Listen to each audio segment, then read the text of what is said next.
Hello, everyone, and welcome back to another episode of Racing Bros NASCAR Podcast, episode 23.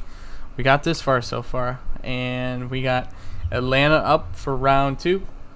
You talking about that? We're talking about the Busch brothers battle at the end, and we're gonna answer some questions, go over some rumors that we heard during the week, and talk about some news, and then preview New Hampshire, pick drivers, dark horses, and all of that. So, Brian, how are you doing today, sir?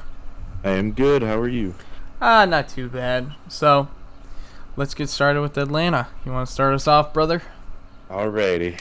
So, beginning of the race started off sort of as you would expect. It was one person kind of taken away until we had a competition caution, which pretty much shook everything up. That competition caution, once it ended, Cody Ware, Suarez, and Stenhouse all got into a little bit of a wreck. A little wreck? Yeah, a little wreck. That only put Suarez down, I still don't remember, 50, 60 laps? Yeah. Yeah, just a teeny wreck. Yeah, just a little tiny wreck. Yeah, so it sent Suarez to the garage. They went and tried to get his car back so that he could at least finish with a point. Because at this point it was needed, but until we figured out the winner, it didn't really do much. And then Stenhouse had the same issue with coming back a few laps down and just kind of ending the day there for him. End of that stage, Kyle Busch was the stage 1 winner. Pretty good stage, to be honest. Stage 1. It was a pretty big favor for Kyle Busch, but that didn't stick for long. Yeah. So, beginning of stage 2, we had a little bit of a scuffle in the pit lane with Truex and Harvick, as Truex was exiting pit lane, and Harvick was coming out of his pit box and tapped Truex, gave them both damage, which was it was a little bit of a downfall for Harvick, less for Truex than anything. And then stage 2 winner was Kurt Busch after a big fight for the lead with his brother, Kyle Busch. A lot of back and forth, a lot of fun, and honestly, the exact opposite of what you would expect for a track that is getting repaved. Yeah. And then we go. Oh, go ahead. I was just gonna say it was a lot funner or better battles that we saw today than we saw in the spring. So that is for sure. And then we go into stage 3 with pretty much green flag almost the whole entire way until we got to a certain part where the track started crumbling, and there was a big, at least I think there was 3-4 areas where the track just got demolished. I mean, those were big holes. Yeah, if anybody ran over those, their tires were gone. Yeah, it was a big pothole. It's kind of like how Dover was about 5 or 6 years ago. That big pothole. I mean, not only was there that big pothole, but even a little bit, like, I don't know, 3-4 feet in front of it, yeah, there were 2 smaller holes that, I mean, that looks like it would rip your tires apart. Yeah, it was not great. Right. So we had a bit of a red flag for that, just to fix that and make sure that the drivers don't crash and everybody's safe. And then the rest of the final stage, we had a lot of fights between Kurt Busch and Kyle Busch for the lead. It was back and forth. I mean, you had Kyle running low, Kurt running high, Kyle taking him over, and then it came back in the next set of corners, and it was just a bunch of back and forth until Kurt Busch used the 42 as a pick to get rid of Kyle Busch. Team orders, bro. Hey, I mean, even if it was team orders, that got Kurt Busch the win. I mean, the people that are saying that, just team orders never happen in NASCAR. That happens That happens in that foreign crap, them Formula Ones. That's what happens there. There's been team orders every year with stuff. I mean, literally, he said on the radio, "Hey, Kurt wants the bottom," so Ross just stayed up high. I mean, he didn't block Kyle. He was just running his lane, you know. Right. It's just I mean, honestly, I think Ross was kind of in the wrong place at the wrong time, and it benefited his teammate because his teammate saw that coming and just took the better line while they were fighting for the lead. Yeah. So. Yeah, no wrong in that. He didn't do anything egregious. I mean, I know Kyle's going to be mad, but... Right. I'm sure there's going to be a race this year where Kyle Busch just dumps Ross for that, because that's just how he is. I mean... Oh, yeah, for sure, but it's... Yeah, there's nothing dirty about it. I mean, he was just running his line. I mean, if right. let's say you're Kurt Busch and I'm Ross, like, I'm doing the same exact thing for you if that situation happened, you know? Right. But, I mean, even if the situation didn't happen, what was Ross supposed to do? What if that was two completely random drivers? I mean, he's taking the high side, giving both of the drivers the middle and the lower side. Right. And then, I mean, he takes his racing line. I don't know what you would really expect from that. It's just, you know, Kyle being Kyle. Yeah. Just crying like a baby, so... Hey, all I'm going to say is it was very good racing for a track that is basically outdated at this point. Right. Well, with the repave coming up, you know. Right, with the pavement, yeah. Hopefully we get it back to good racing conditions, and all those changes will actually be for the better and not for the worse. Yeah, hopefully. But, I mean, you know, the people saying, oh, the repave's going to be bad. I mean, we don't know. We don't. You know, it's all, like, up in the air. I'm not a fucking engineer or track expert or fucking race car driver. So I don't know. And in the worst case, I mean, it runs like a mini Daytona. I mean, is there really anything bad with that? People will be mad. They'll be like, ooh, blah, blah, blah. It's only supposed to be for this and blah, blah. It's like, whatever, dude, you know. Hey, it might bring in more winners, more random winners. You never know.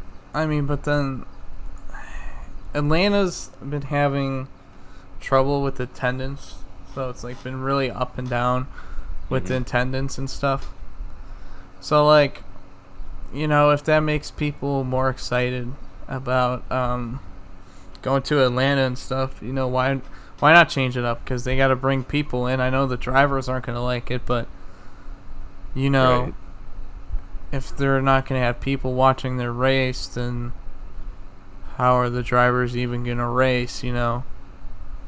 So it's it's just like, you know, it's just, I think they should have consulted, we'll get into all that later, but I think they could have consulted some drivers and stuff. But it's also like Atlanta's trying to, you know, make money and stuff. Right, as they pretty much should be.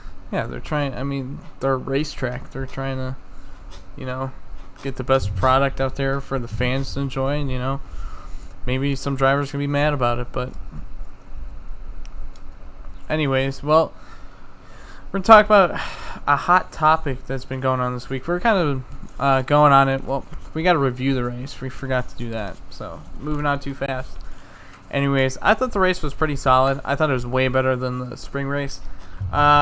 It was probably a 60 to 65 race, but with the finish, like the last stage, it was pretty exciting. So I'm going to bump it up to 70 as a solid race. A good winner. We do like Kurt Busch in this house. And, you know, it was fun. It was a fun battle between those two. I know Ross was in the way and stuff, but, you know, it was a fun battle. So it was about a 60 to 65 race, but the finish bumped it up a bit. So I'm going to give it a nice, solid 70. And in our rankings, that is a good race. So I initially was going to agree with the 60-65. And I also agree with, I mean, even you could even argue with stage 2, because there was quite a bit of back and forth, and at one point I thought that there was going to be a group that was going to catch up to them. Even I mean, even the last stage, the final stage was pretty crazy. We had a lot going on, a lot of lead changes. Everybody was pretty much just. I mean, they were all fighting for points because that was a must get at this point. The standings are very obscure. Yeah. I mean, you have the first person outside of the playoffs right now minus 96. Yeah, Chris So, Buescher. So yeah. they all need wins out there. So Right. big So big win I'm for gonna Kurt Busch. Big win for Kurt Busch. Well needed. yeah. I mean that puts them straight into the playoffs. And who So, called it? Who called it? Number you called one, it. right here. I will give it to you. The Yeah, real I will give it to you. KFB. The real KFB. Kyle, sit your ass down. The real big boy KFB. Slingshot engaged. Shooting past them. Ricky Bobby style. Hell yeah, Kurt Busch. Let's go. So if there's anything we should take away from this year so far, Zach has called 3 winners. All right, so this was like my one like big shot. I'm gonna say McDowell. It was like the 5th dark horse. So like, I mean, we're gonna count it because it's my show, whatever, our show. Chase at a road course. Ooh, who could have called that? And then, Hey, but he was running pretty poor for a little while on that road course. yeah, but he came through, and a little bit of rain, helped. Yeah. Yeah. But yeah, this one big boy shot right here. Babe Ruth pointing down the center field of Willie Mays, like, see you later, boy. Kurt Busch. I didn't think he would dominate. I thought he had a pretty good day, but he was literally probably the dominant car on the day. So I don't know. Yeah, I was gonna say he didn't necessarily dominate, but he did have the best car. He dominated. That's for sure. He led like 180 laps. That's fucking domination right there. Yeah, but if you want to talk domination, I mean, we can go back and we can just look at the Kyle Larson 321 laps led, 4 stages won back at Charlotte.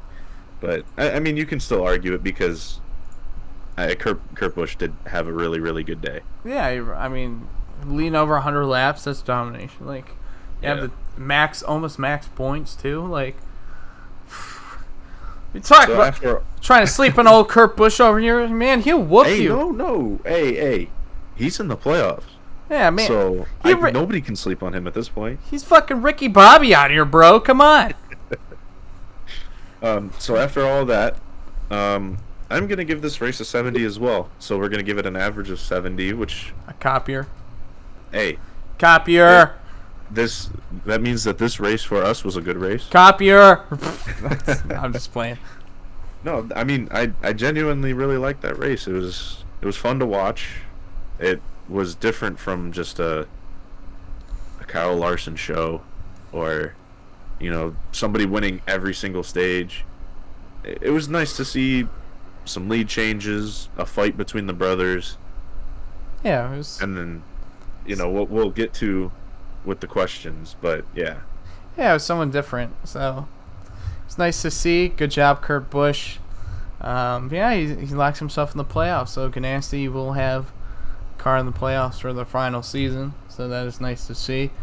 Yeah, good job, Kurt Busch. Atlanta, you put on a pretty solid show, I would say. Yeah, the race was. I mean, it was pretty solid without even the finish. Yeah. But with the finish, increased a little bit more. I mean, it wasn't like an instant classic. I mean, it might be between the Busch brothers, but yeah, it was a pretty good race. So now we're gonna move on to another topic that's been going on this week at Twitter. So there's been a lot of talk about some disconnect between NASCAR higher-ups, like the execs and stuff, and what the drivers want. So to get in this a little bit, we're not going to get in this too much, but I think basically, NASCAR higher-ups and the drivers should work together in some points, maybe like how the track is and stuff. Like, they should be included in that, but I don't think they should go all drivers. You can't just go in all one category, because then that's not going to have the best interests of, like, maybe the track owners or the fans. If drivers wanted, they would just keep like Atlanta how it is, and with Atlanta's sometimes iffy attendance, maybe the fans won't come out for that. So you got to play all sides of the coin, really. I think, NASCAR drivers should have some say in the racing product. I think they should.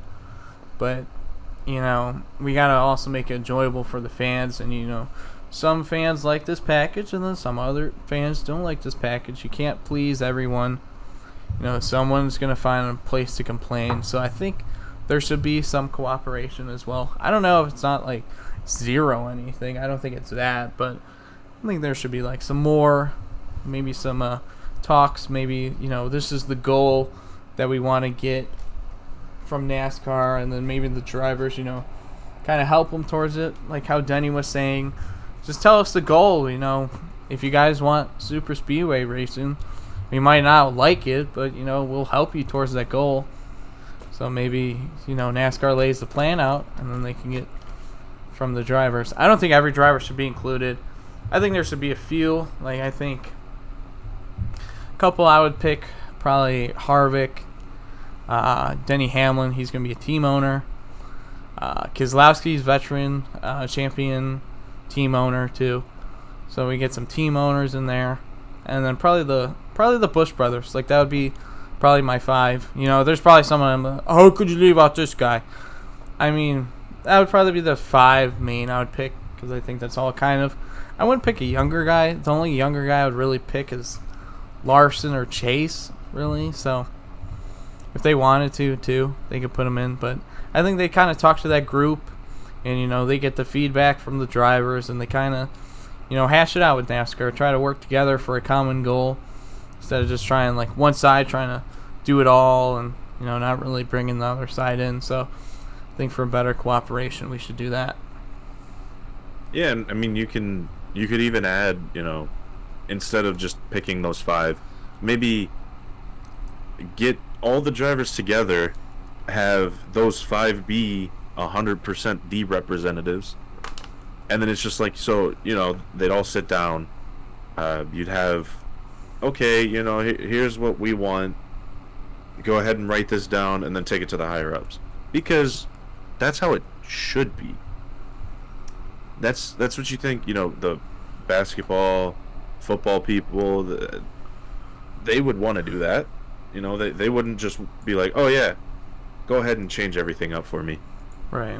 Like I don't want any say in my sport, but no, I mean what you're saying makes sense.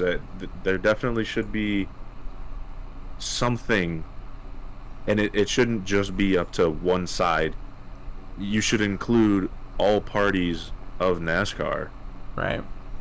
Just so that there's not this current disconnect between the drivers and between the higher ups.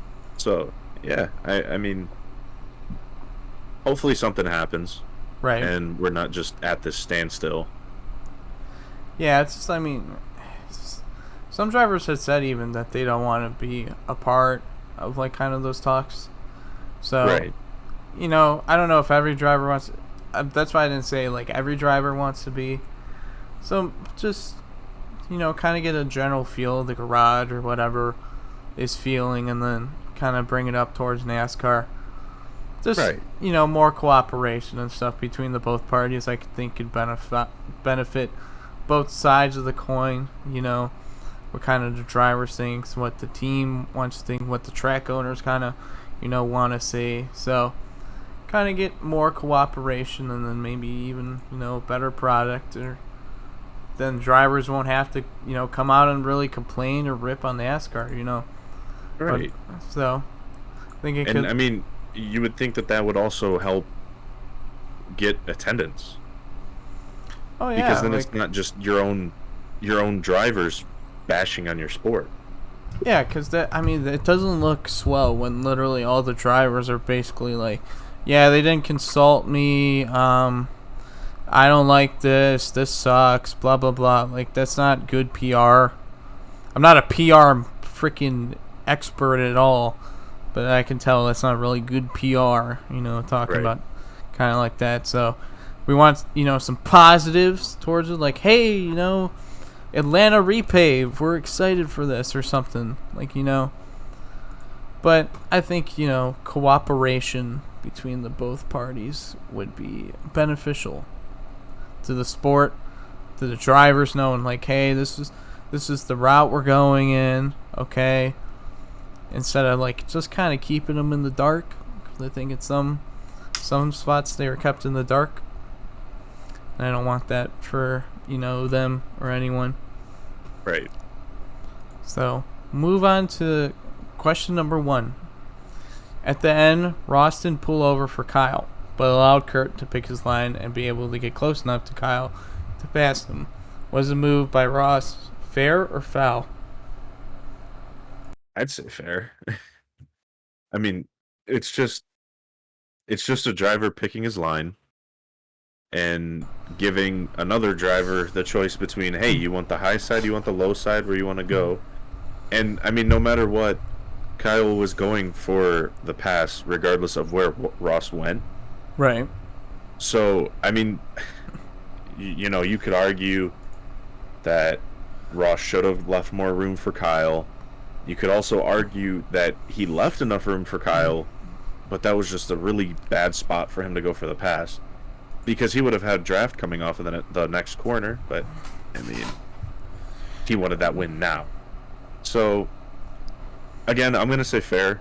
I mean, I just don't really see how much of an impact that really had on the race. As we talked about before, Kyle's gonna be mad about it.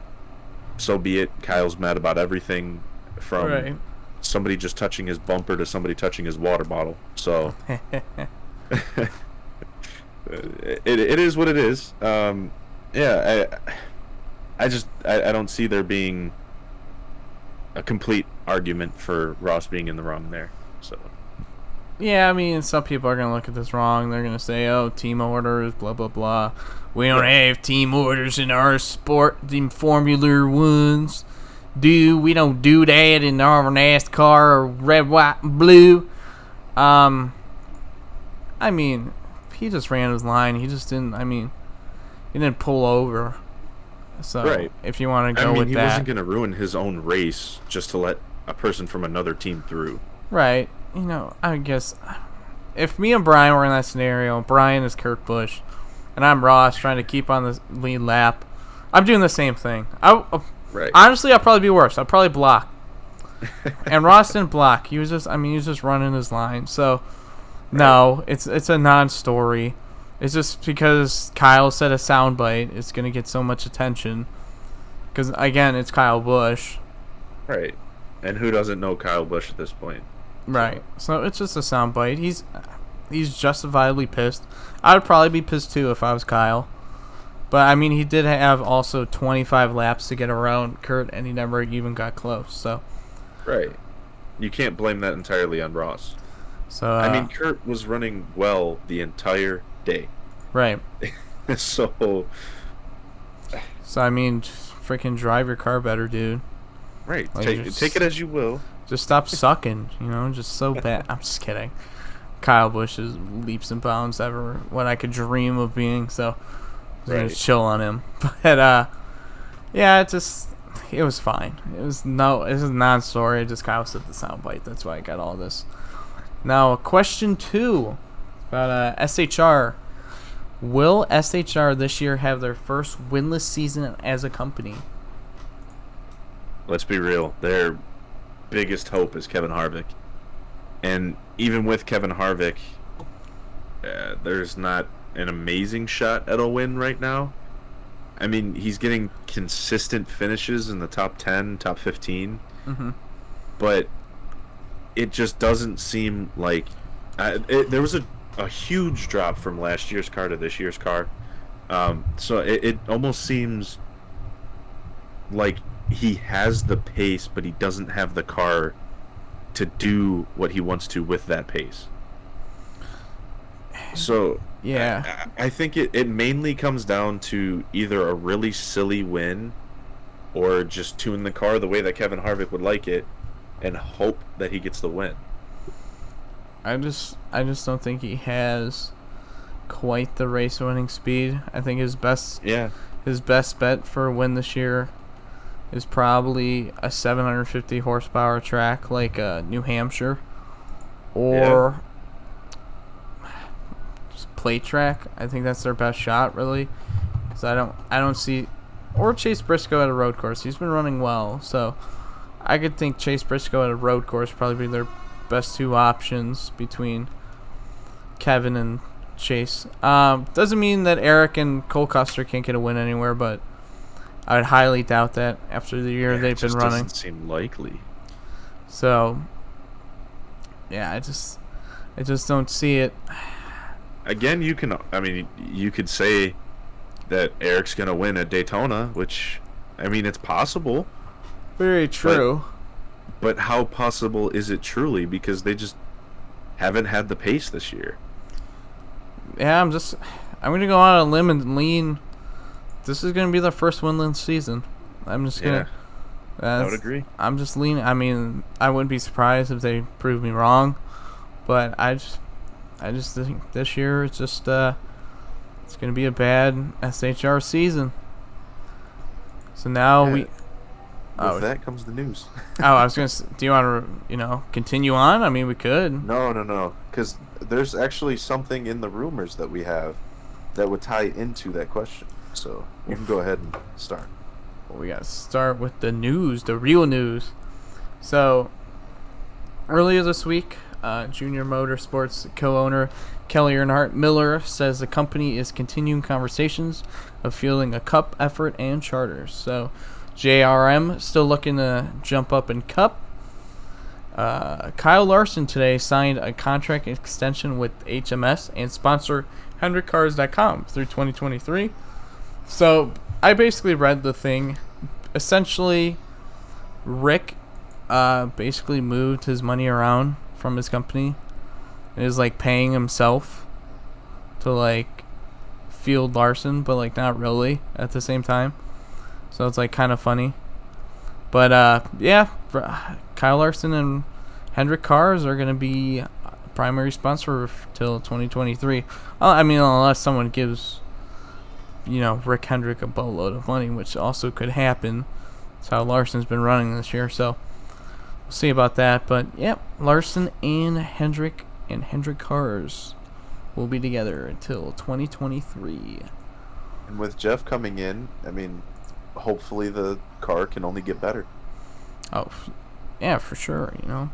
They didn't run too particularly well this weekend. Bowman was in top 5, but the other ones really. Well, Kyle Larson was on top 5, then he had a pit penalty, but it wasn't the usual kind of Hendrick dominance that we've been used to the last couple months. A little weird. They could also be saving it for the playoffs. That's also true. That is also true. So now we go on to the rumors section. So we heard some rumors this week. I was talking about Kevin Harvick. It's been swirling around that Harvick is potentially looking to buy JTG, which are what? Why would he ever buy that? So Harvick has a management company, and two of his contracted drivers are actually Ricky Stenhouse and Ryan Preece. Now, earlier this year, Ryan Preece ran in trucks with Hunt Brothers Pizza, which is a Harvick sponsor. So I'm not saying it's gonna happen or anything, but it's just something interesting, Maybe JTG gets out and then JTG becomes a Ford team or something, and Harvick is a Denny Hamlin Part 2. We could see. Anything can happen. But that was one of the rumors we heard. We also heard Harrison Burton possibly to the Wood Brothers 21 next year. So, we heard Austin Cindric's ride, but that was before the whole Brad Keselowski to Roush move. So now the 2 car is open. So then they could just move Austin Cindric to the 2 car and then have the 21 open. And there, there's not maybe a lot of open spots for Harrison Burton right now for Toyota, but you're going to be what about 23XI? Maybe Kurt already has a ride locked up. So maybe there's no no option for Harrison to move over to Toyota right now. So he can move over to Wood Brothers. And then another big one we heard is Richard Petty Motorsports might be shutting down. That'd be sad. But I mean, they're running like 25th every weekend. They barely have any sponsorship. So honestly, out of all of them, those are probably that's probably the most likely I could see. Sad to see, but unless they get major sponsorship, I can totally see them shutting down with like the new car coming up and stuff. So Right. that would probably be the most likely if I had to bet. I mean, all these can happen or none of these can happen. These are what I've been hearing, through the interwebs. I hate saying interwebs because I sound like an old man. Between that interwebs, but So something I actually did want to touch on about this this is something we talked about before. What happens if Kevin Harvick retires and becomes an owner by buying out JTG? mm-hmm. Like that Ford car would be open. Does SHR shut down the car, which I highly doubt would happen? If they don't shut down the car, who do they bring in to replace Kevin Harvick? Because that's a big role to fill. Yeah, I've actually heard some rumors for who would. So, I heard Blaney's name thrown around. I mean, I don't know why he would move over unless he wants to be the main driver for a team and he doesn't think he's getting the same support as maybe Logano or currently now Brad in the Penske stable. So I don't really see that happening. I mean, could be wrong. Something. Yeah, I also don't see that happening because that's kind of, if you see how they're running, then again we have the next gen cars coming next year. So who knows if SHR is maybe focusing on that because they're kind of like, well, we're down and out minus Kevin Harvick for this year, so let's focus there. Right.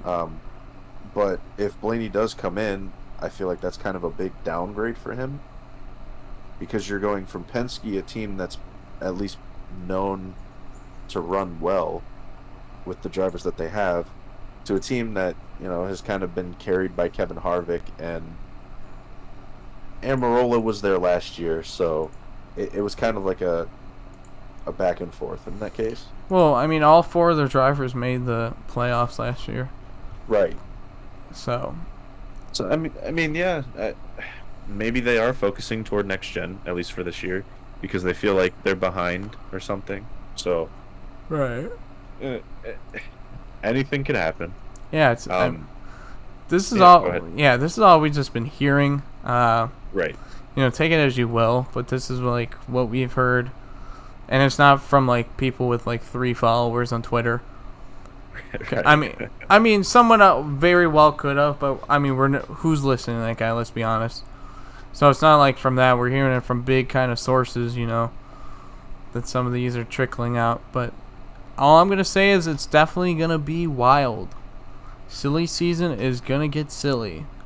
That's for sure. I also wanted to touch on a couple other things. So, Who? Harrison Burton to the 21. I've also heard that even though it's not confirmed, Di Benedetto is talking to his owners, obviously. But he said himself that there currently are no options, as in there's nobody really talking. It's just like kind of, oh, well, we'll bring it up, but we don't know if we're going to extend your contract or if we're bringing somebody else in. Mm-hmm. And then with RPM shutting down, like you said, that would be kind of sad, especially after Hendrick just passed the win record, and Richard Petty Motorsports has been so dominant for so long, and then they just kind of hit that brick wall after a while, and it just kind of started slowing down, and that would suck. That very much would suck. And then Eric Jones, who took over Bubba's seat, would be teaming up with Bubba at the 2311 team as a second charter. Like, that would be pretty cool. Yeah, that can. I mean, who knows at this point? Really, Right. we're just kind of might be grasping at some straws, but anything can happen, man. We'll see how this. And the last thing that we did not bring up, but we talked about before the podcast as well, was Kurt Busch possibly getting true an offer to take Jeff Gordon's spot. Now that would be definitely interesting. That would be kind of fun.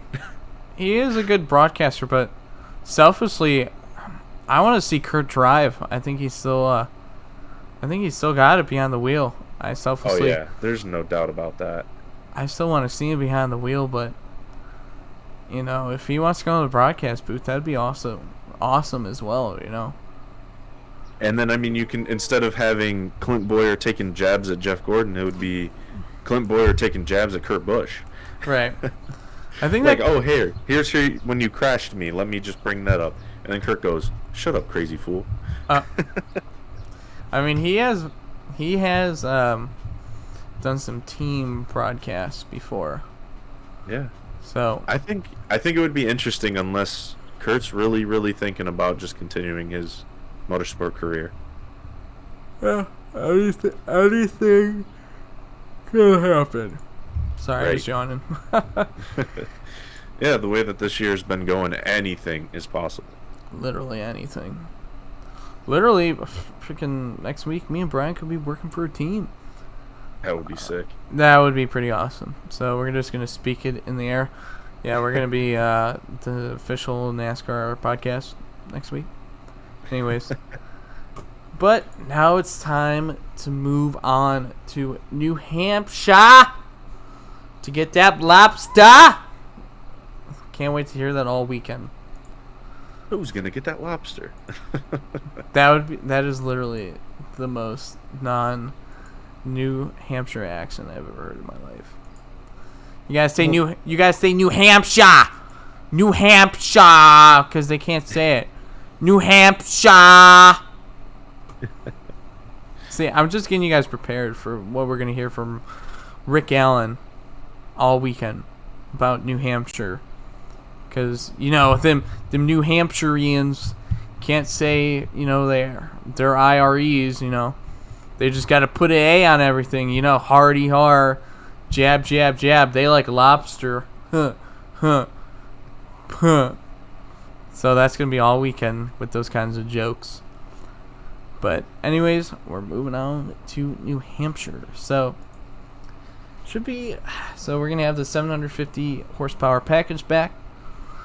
Should be pretty racy. It's a flat track, 1 mile. Kind of races like a short track.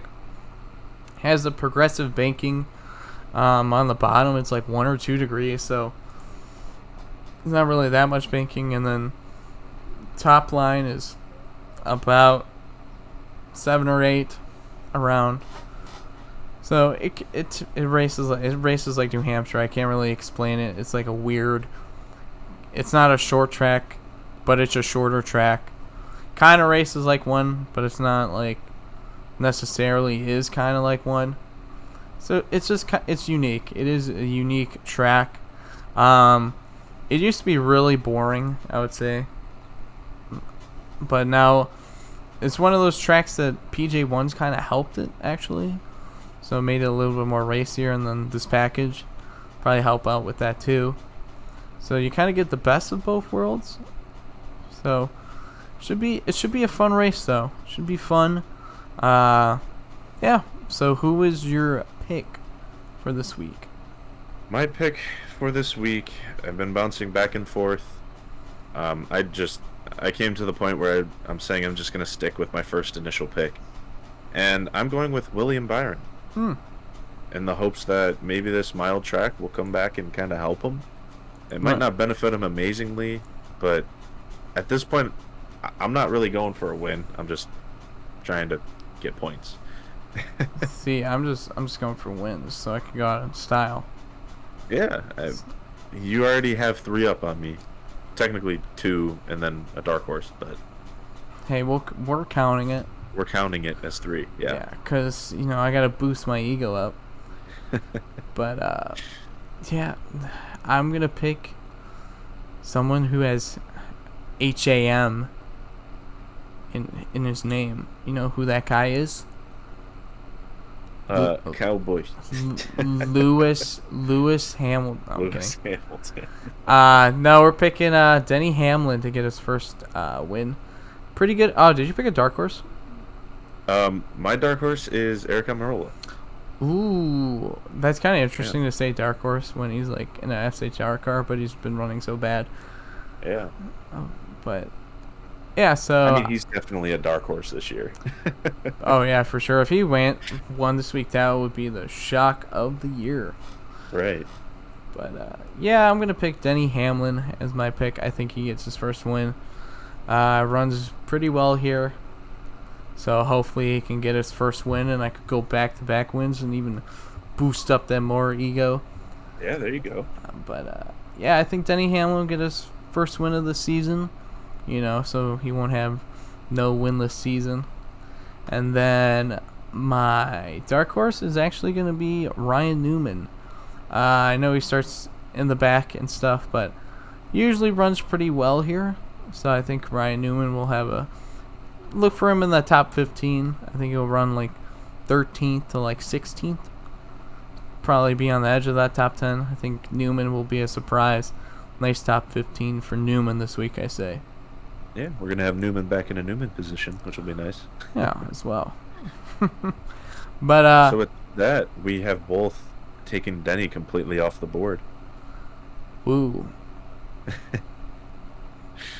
Well, with that, I think we're going to...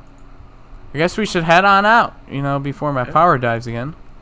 Because this is the 7th time we're recording. No, I'm kidding. No, it's only second, but it went off for, like, a random reason. Yeah. So... we'll get it before it corrupts the file, and we got to start all over again. But thank you guys for watching or listening. Follow us on all our social media platforms. Just type in Racing Bros Podcast. You know, you'll find us. We got a nice little white logo. You know, this is Racing Bros Podcast. That's us.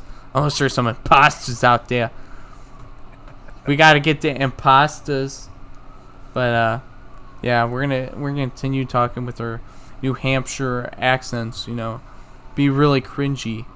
But thank you guys for listening for another episode. This has been episode 23. I've been your co-host, or main host, Zach, and as always, joining me, my co-host Brian. Brian, thank you for joining me once again. Thanks as always for having me. We keep on doing these, like we can stop, like one of these times. We can just stop.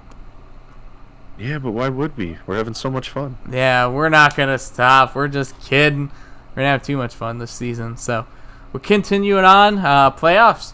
5 more races, so we'll see if any surprising winners come up in the next 5 weeks. That'll be something to watch. But anyways, guys, we thank you again. Make sure you follow us on all those platforms. And we'll see you on Wednesday. Peace.